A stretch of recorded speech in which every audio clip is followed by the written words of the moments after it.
नमस्कार साथियों।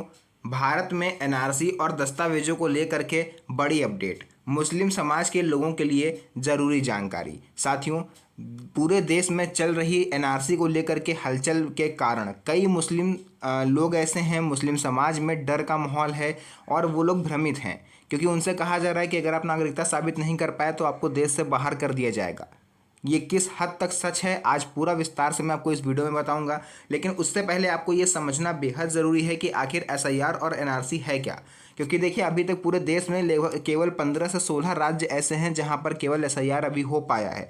अभी लगभग आधे राज्य, यानी अभी कई राज्य बाकी हैं जहां पर एसआईआर का वेरिफिकेशन होना बाकी है, और कहीं पर एसआईआर वेरिफिकेशन का प्रोसेस चल रहा है, जैसे झारखंड या फिर अन्य स्टेट्स। यानी अभी भी एसआईआर को लेकर के, जबकि एसआईआर लगभग आधे से ज़्यादा राज्यों में हो चुका है, लेकिन आधे से ज़्यादा लोगों को यही नहीं पता कि आखिर एसआईआर क्यों है। लोग सोच रहे हैं कि नागरिकता की जांच सरकार कर रही है, लेकिन एसआईआर यानी special intensive revision, election commission के अनुसार, यानी कि जो चुनाव आयोग है भारत का, उनके अनुसार इसका उद्देश्य है कि कोई योग्य नागरिक मतदाता सूची से बाहर ना रहे और कोई अयोग्य व्यक्ति मतदाता सूची में शामिल ना हो। केवल ये जो बोल्ड लाइन लिखी हुई है, यही एकमात्र उद्देश्य है एसआईआर का। इसके तहत मतदाता सूची की जांच और रिवीजन किया जाता है। वहीं एनआरसी की हम लोग अगर बात करें तो इसका मतलब होता है national register of Indian citizens, नागरिकों के रजिस्टर से संबंधित व्यवस्था है। सिटीजनशिप एक्ट 1955 की सेक्शन 14A के तहत केंद्र सरकार द्वारा नागरिकों का अनिवार्य रजिस्ट्रेशन करने और national register of Indian citizens बनाए रखने का कानूनी प्रावधान मौजूद है। यानी भारत का संविधान भी सरकार को इस चीज़ की आज़ादी देता है कि वो ज़रूरत पड़ने पर भारत के नागरिकों की नागरिकता की जाँच कर सकती है। इसलिए दोस्तों, एसआईआर में नाम की जांच होना अपने आप में एनआरसी में नाम कटने का मतलब नहीं है। यह अंतर समझना बेहद ज़रूरी है। देखिए, असम में एनआरसी हुआ था 2019 में, आप में से काफ़ी सारे लोगों को पता भी होगा इसके बारे में, और इससे जो आंकड़े निकल के आए थे वो पूरे देश के लिए एक सीख थे। हुआ क्या था कि लगभग 19 से 20 लाख लोग अपने दस्तावेज साबित नहीं कर पाए, दस्तावेज दिखा नहीं पाए, जिस वजह से उनकी नागरिकता साबित नहीं हुई। असम में एनआरसी की प्रक्रिया अलग कानूनी और ऐतिहासिक परिस्थितियों के तहत हुई थी। सुप्रीम कोर्ट के रिकॉर्ड में भी असम के एनआरसी के लिए 1951 एनआरसी और संबंधित दस्तावेजी आधारों का उल्लेख मिलता है।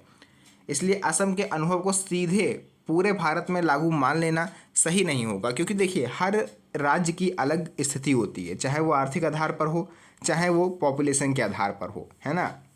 अब जैसे यूपी बिहार हमारे हैं, यहाँ पर जनसंख्या अन्य स्टेट्स की तुलना में ज़्यादा है।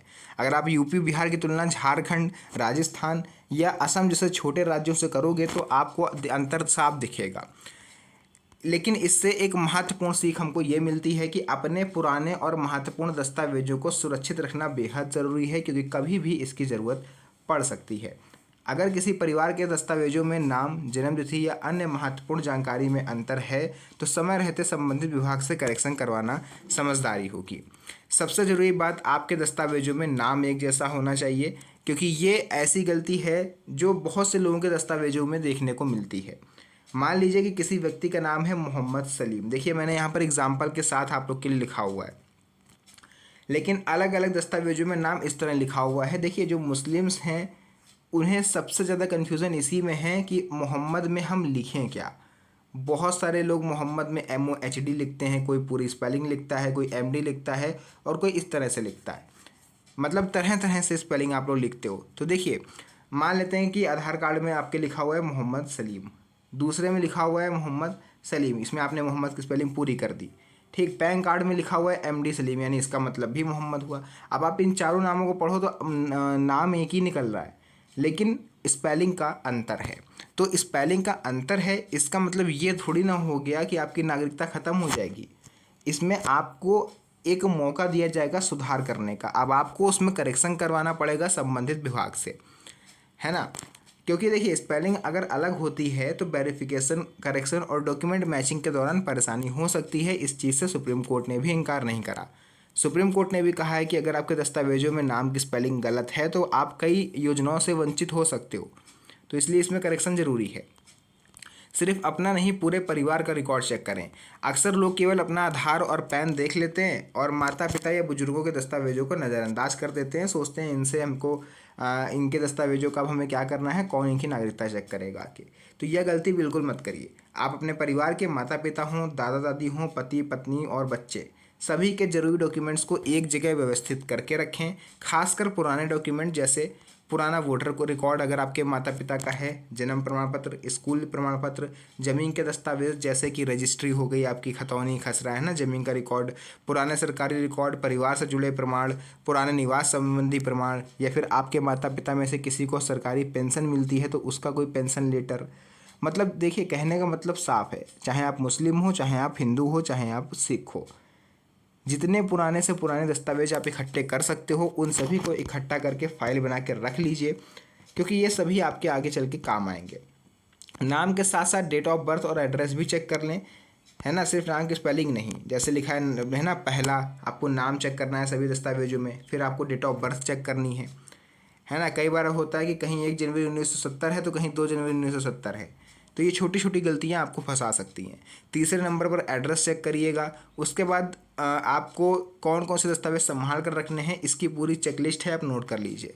पहले जन्म प्रमाण पत्र अगर है तो, नहीं है तो दूसरा स्कूल या शैक्षणिक रिकॉर्ड जैसे 10th क्लास की मार्कशीट, ग्रेजुएशन की मार्कशीट वगैरह, वोटर कार्ड, उसके बाद ज़मीन और संपत्ति के कागजात, परिवार के पुराने सरकारी दस्तावेज, पहचान और पते के दस्तावेज, है ना।